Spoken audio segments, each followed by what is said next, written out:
Hey everyone, welcome back. And are you ready for the next little Patreon companion? Let's do this. Okay, so for our next Patreon drawing, we are going to be doing a cat this time. And the flower I have chosen is a black narcissus, which I thought was actually a relatively really pretty flower, to be honest. So it's mostly the inside of it's black. Like you can see here, I kind of sketched it out. So a lot of the inside is going to be black, and then there's actually the petals are actually red.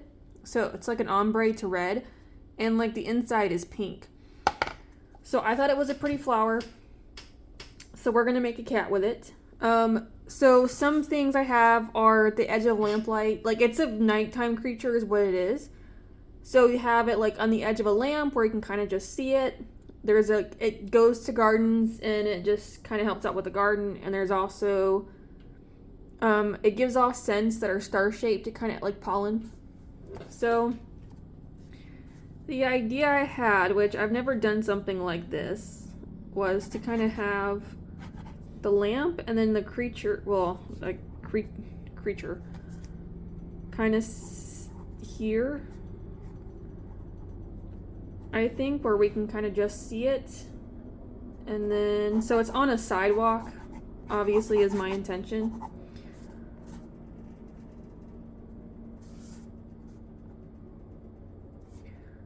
Maybe a moon up here.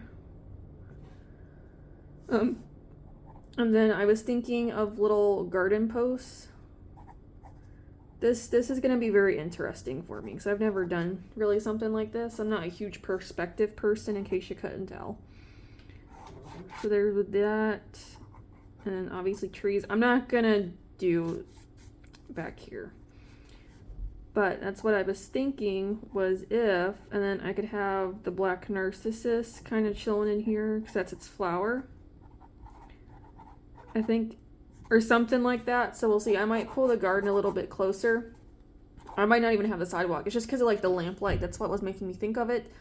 But I guess at the same time, I could also have the house with a floodlight maybe. So I could do that instead, which might help because I don't really want to make this a whole architectural drawing. I'm not really in the mood for that personally. So I could do it this way where there's the edge of the garden, maybe get pulled out more.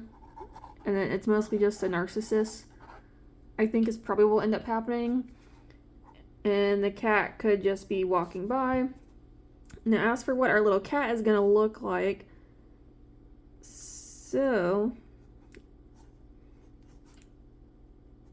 we're going to have, I don't know, is it like a tabby cat? Just one of those, they're not a fluffy cat, they're just the short hair cats. But what I want to do with this is obviously I'm going to have petal. I guess it's going to kind of turn fluffy because of the petals. And then obviously the end of the tail will just be the flower.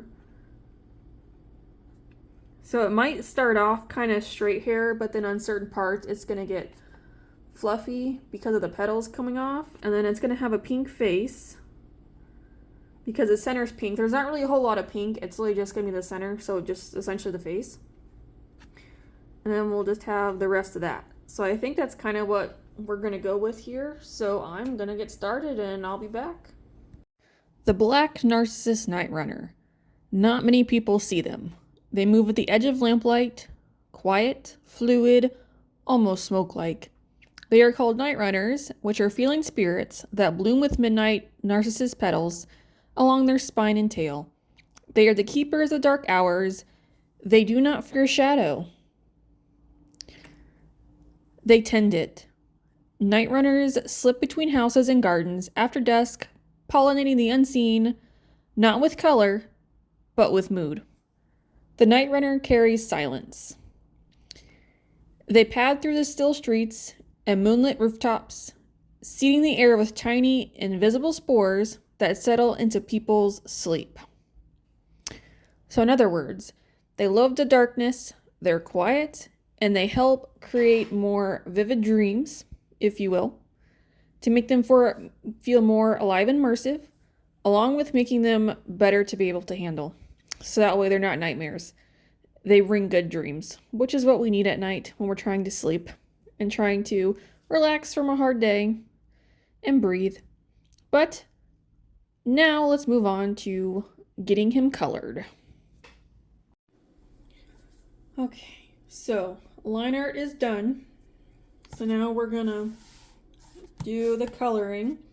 So this is actually pretty easy because the black Narcissus does have, it says it has like some of them have a pink center. So I went ahead and did it to give me 3 colors versus like just doing a green, because I could add green in for every drawing and that's kind of boring. I love green, but it's kind of boring. And then for him, I was thinking the muzzle could be pink along with the feet, and then the tip of his tail. And then we go into the red, which is just tips of the flower, so nothing super difficult. And then all his little petals he has on his body will just be tips red. And then the actual flower is, of course, black. So then the main part of him is just black. Right, so super simple, nothing too difficult. So now for the actual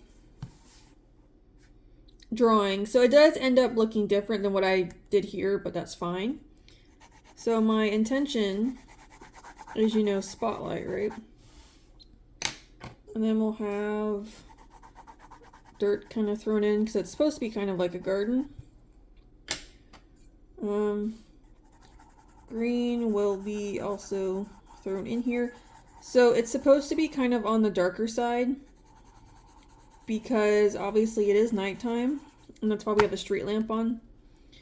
So over here it's going to be lighter, whatever's directly in the lamp, pretty much. I mean, this whole, even back here, is going to be lighter than over here because it's supposed to be darker. And then same for our little cat. So he'll just be lighter and then darker pretty much with some of the light bouncing off. Kind of the intention.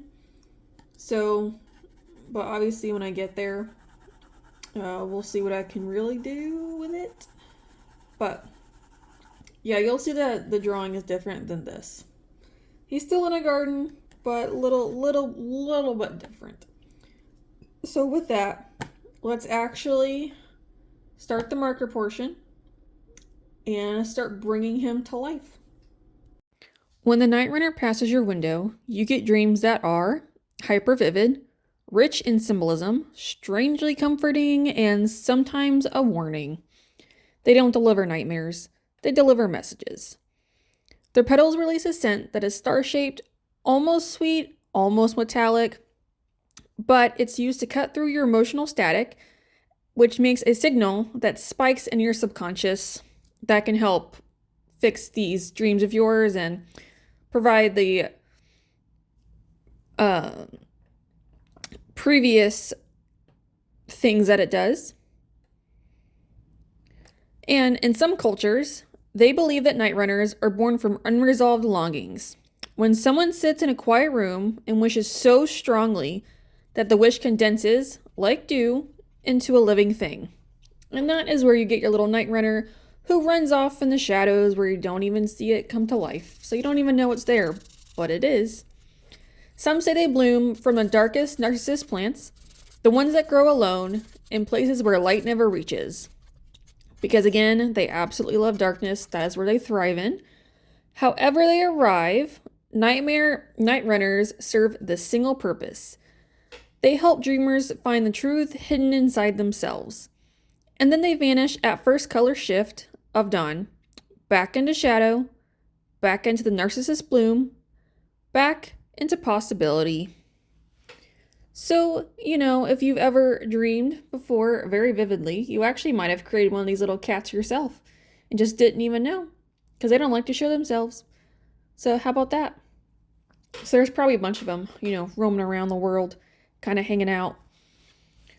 But that is just a tale of our new little Patreon companion. So kind of fun. You know, none of them are malicious. They're all benevolent. They're all good. They all do certain things to kind of help in certain areas of your life. But with this drawing, so what, originally with the first sketch, I still went in the garden with the street lamp because that's kind of where they work to kind of like still see them even though it's dark time. So with this, I really did want to have the cat crouching and looking at the flowers, but still have that, like, I guess somewhat of a street lamp or some type of light beaming down on the flowers. So it was, nighttime, and I'm like, okay, how am I going to do this? So that's why I like the front half. Obviously, with this, you can't really tell, but it's mostly dark. That's what I was trying to convey with the way I was doing shading with the pencil and whatnot. Just to kind of help start and get that feel for it, and to make it seem like it is dark and it's coming, and the cat is there, hanging out around his flowers and just admiring them and making sure that they're doing okay. And then adding in this yellow light, I was like, how do I make it look like a street lamp with all those other colors behind it? So I was like, okay, I'll put down yellow and then add in some of the colors on top, which I think actually did help, and it did work really nicely. So when I do this, I actually brought this over for like some digital bits, which I think actually helped out a lot because I use like a highlighter at like 30%. And on the left side, I straight up just covered it in black. And it looks fantastic the way I did it. And I was like, OMG, that's perfect. And then I also used a highlighter for the yellow light to, again, add in that light for sure. And because I already have this underlying pencil and marker, it actually kind of helps it even more because you can still see it's its regular colors. But by adding on the extra yellow, it helps, which is fantastic. So with that means that we're actually almost to the end of this. So I just want to say a few things. Is that if you would like to have this little Patreon companion and you want to get this print and some other things, they're available on my Patreon. It's Erlathia. If you want to. And there's some of them are interactive sheets. On top of, you also have access to all the other Patreons I've done because this is number 6, so I have 5 more. And then with this YouTube channel, I actually do a bunch of fantasy stuff with like kind of like this. I haven't mixed other things, but I do fantasy. Like I do a whole bunch of comics. I am currently working on my number 13 of 13. So he'll be going up next week. I do dragons, dinosaurs, fantasy things. I have seasons and months that I do. I do a whole bunch of stuff. So there's a little something for hopefully everyone, especially if you're like a fantasy lover like I am, then this is kind of perfect for you because it's just fantasy. I don't really do anything that's like completely accurate, straight up fantasy. But with that, this is the end. So as you can see here, when I pull out, you'll see what I mean by when I did the black highlighter, did the whole left side dark. It looks fantastic because it's just like the coloring just kind of hit perfectly with the way it needed to. And that is what I mean. Do you see what I'm talking about? OMG, it works. But thank y'all so much for watching. I hope you enjoyed. And I shall see you in the next one. Bye.